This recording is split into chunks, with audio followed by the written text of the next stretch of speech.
करवा चौथ के उद्यापन में लिखा है। करवा चौथ के उद्यापन में लिखा है, आप लोग करते हो ना करवा चौथ का व्रत, उसका जब उद्यापन होता है तो एक थाली में 13 जगह पर 4-4 पूड़ी रखी जाती है। आप लोगों को तो मालूम होगा, आप लोगों ने करा होगा करवा चौथ का उद्यापन। एक थाली में 13 जगह पर पूड़ी और सीरा, सीरा मतलब हलवा रखा जाता है।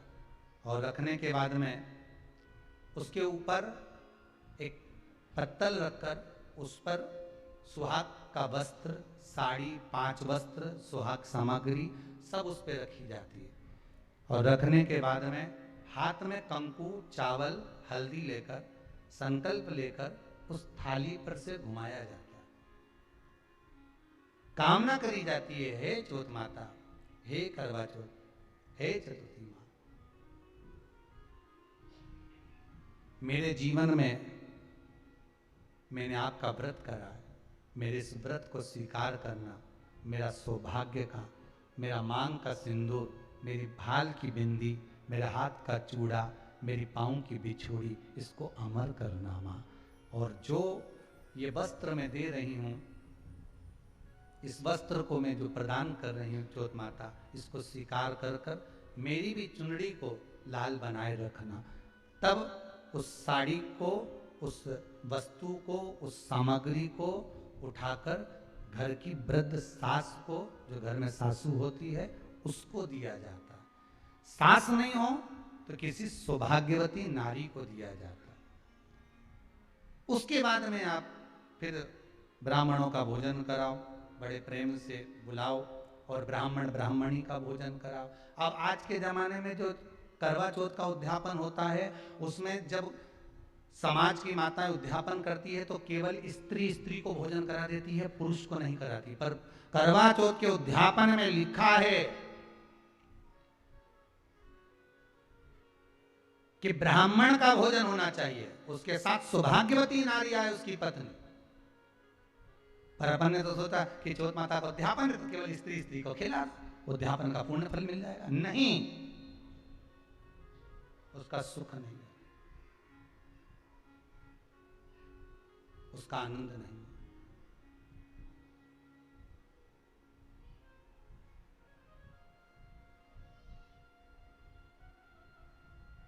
और देने का भी फल है महाराज। करवा चौथ का उद्यापन करो तो भोजन करने उसको बुलाओ जो जिसको जो अपने घर का हो, उसको उद्यापन में नहीं गिनो। अपने घर के लोगों तो वैसे ही भोजन करेंगे, घर का व्यक्ति तो वैसे ही भोजन करेगा ना, पर अपन ने उन्हीं को गिना। ने हमारी बड़ी जीजी के गिन लो, ने छोटी जीजी के गिन लो, ने भांजी के गिन लो, ने उसके गिन लो, ने उसके गिन लो, ने 13-14 ऐसे इकट्ठा कर लिया, ने साहब ये अपने इकट्ठे हो गए, ये तो अपने हो गए। ये तो तुम उद्यापन करोगे तो घर में इनको तो जिमाना ही पड़ेगा क्योंकि तुम्हारे रिश्तेदार है। दूसरे को जिमा कर जब हम दान देते हैं, दान उसको लगता है जो दूसरे को दिया गया। कई लोग कहते हैं हमने बहन बेटी के दे दिया, तो बहन बेटी क्या दान लेती है? किस पुराण में लिखा है कि बहन बेटी दान लेती है? हमको वो भी बताना कि बहन बेटी दान लेती हो, क्योंकि बेटी तो खुद कन्यादान में जाती है। बेटी का कन्यादान होता है, वस्तु का दान नहीं। बेटी खुद दान में दी जा रही है, कन्यादान में। बेटी कभी दान नहीं लेती महाराज, बहन बेटियां कभी दान नहीं लेंगी। और बहन बेटियों को कह भी देना चाहिए, अगर भाभियों बोले कि हमने जीजी को दान है, दान मान नहीं ले रहा है, देना हो तो ठाट से हमारा हक दे रही हो। हम साल भर में आते हैं तो राखी पे साड़ी दे रही हो, ये हमारा हक है कि हमारे मकान में दे रही हो, हक दे रही हो, दान नहीं। दान देना है तो पंडित जी के दो, दान देना है तो ब्राह्मण को दो, गौ माता को दो। हम दान नहीं ले रहे, हम अपना हक मांग रहे हैं। ऐसे नहीं दोगी तो काले कोट वाले भैया से लिवाएंगे, हमारा कहीं जाए। तुम तो दान दो, अब तुम क्यों नहीं, तो तुम हम दान दे रहे हैं, बहन बेटी के दान दे रहे हैं, तो बहन बेटी कोई दान ले क्या? बहन बेटी के कहीं पड़े तुमसे दान मांगे? इतना बहुत तो वो खुद दान करिया है, कई दान ले रहे, वो तो हक ले रही है, दान नहीं,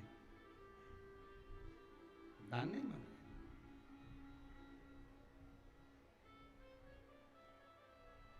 एक दिन चलनी में मुंह देखने से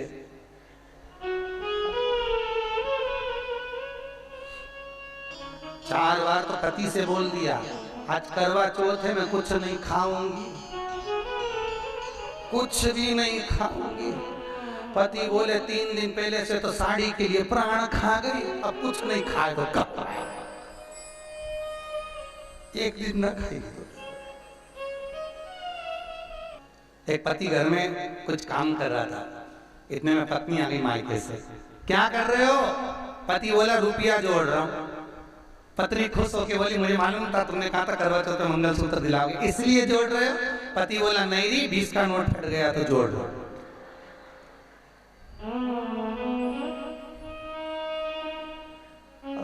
सोचे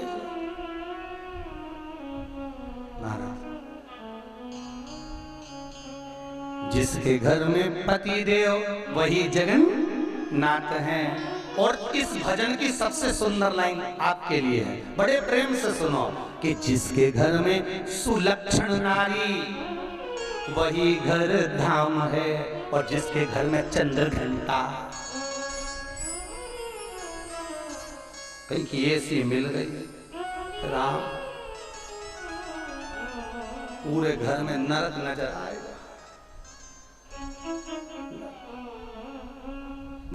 जिसके घर सुलक्षण नारी हो, मर्यादा में रहने वाली, संस्कारवान, सेवा पूजा भजन में रमने वाली, वो घर 4 धाम के बराबर है। 4 उस सुख का तो भगवान कपिल देव माता देवहूति से करे, माँ बुढ़ापे में भगवान घुटना इसलिए तोड़ता है कि तू कहीं मत जा। बुढ़ापे में कपिल देव से माता देवहूति कह रही है, नेत्रों से दिखना बंद हो जाता है बुढ़ापे में। भगवान कहते हैं माँ बुढ़ापे में नेत्रों से इसलिए दिखना बंद हो जाता है कि संसार को खूब देख लिया, अब अपने भीतर झांक के देखो कि अपन ने अपनी जिंदगी कैसे निकाली।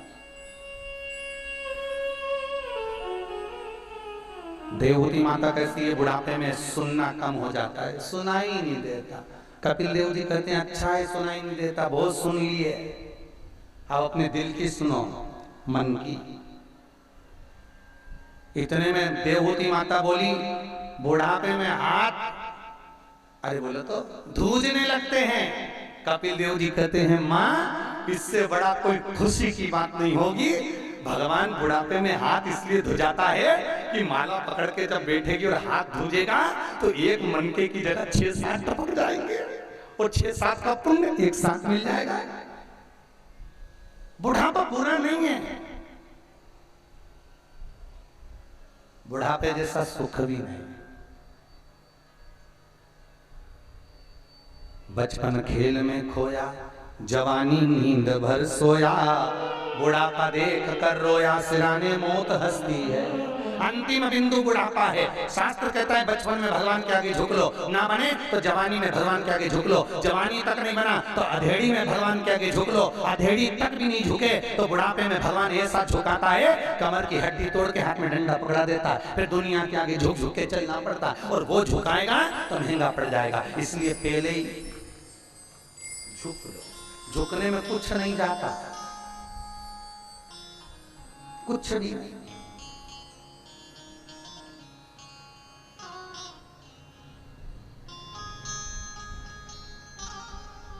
झुकना जीते की पहचान है और अकड़ना मुर्दे की शान है। जिसको ज्यादा अकड़ में कहीं का दिखे ना, बहुत अकड़ में दिखे, समझ लेना मर गया। किसी को धन का अहंकार हो, किसी को सत्ता का अहंकार हो, किसी को सुंदरता का अहंकार हो, और जो बहुत अकड़े समझ लेना तो मुर्दा, ये जिंदा है ही। अहंकार में जो अकड़ रहा है वो मुर्दे के तुल्य हो।